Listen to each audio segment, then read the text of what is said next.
Ingatkah kamu cerita terakhir tentang 10 mata-mata yang menyebarkan berita buruk kepada orang Israel? Nah, sekarang seluruh rakyat Israel menangis dan mengomel kepada Musa dan Harun.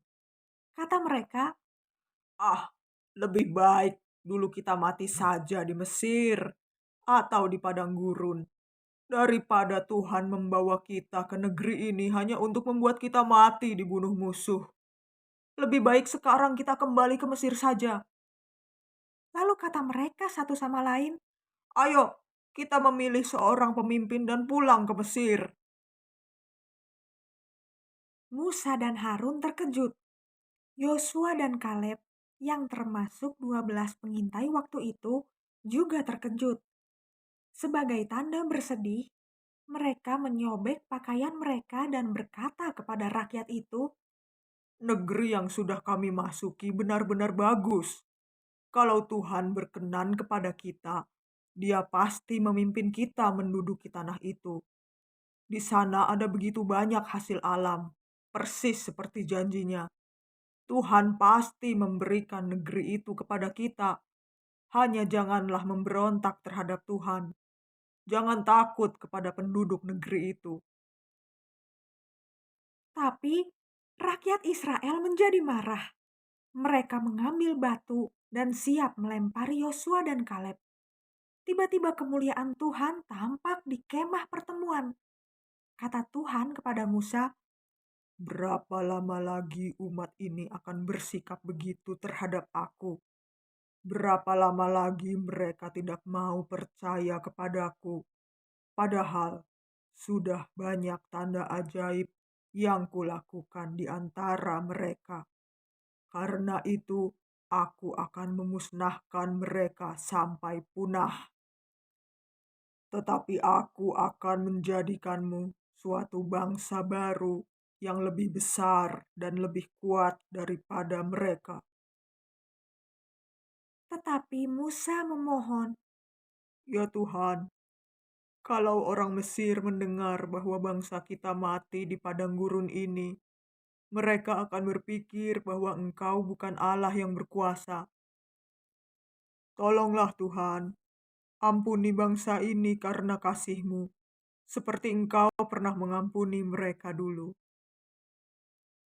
jawab Tuhan, Aku mengampuni mereka seperti permohonanmu, tapi aku tetap akan memberikan apa yang mereka minta.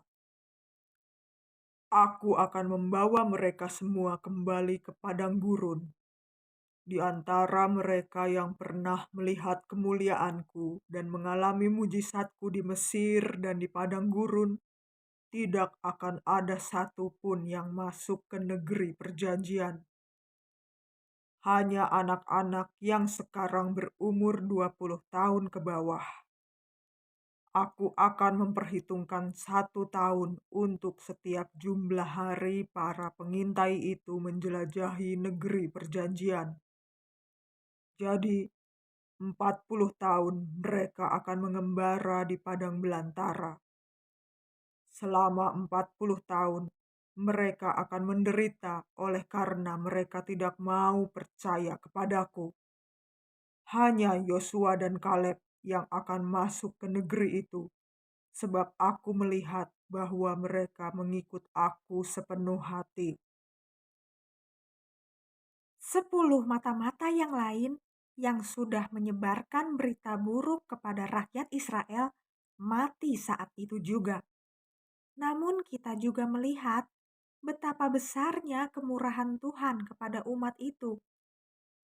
Dari waktu ke waktu, Dia terus mengampuni dosa mereka. Dia memberi peringatan, tapi ada waktunya masa kesabaran Tuhan berakhir. Jangan tunggu sampai saat itu tiba. Datanglah kepada Tuhan, ikutilah Dia, taatilah Dia, percayalah kepadanya.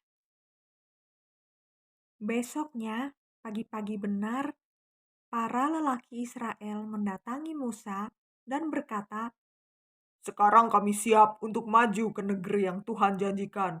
Kemarin kami sudah berdosa.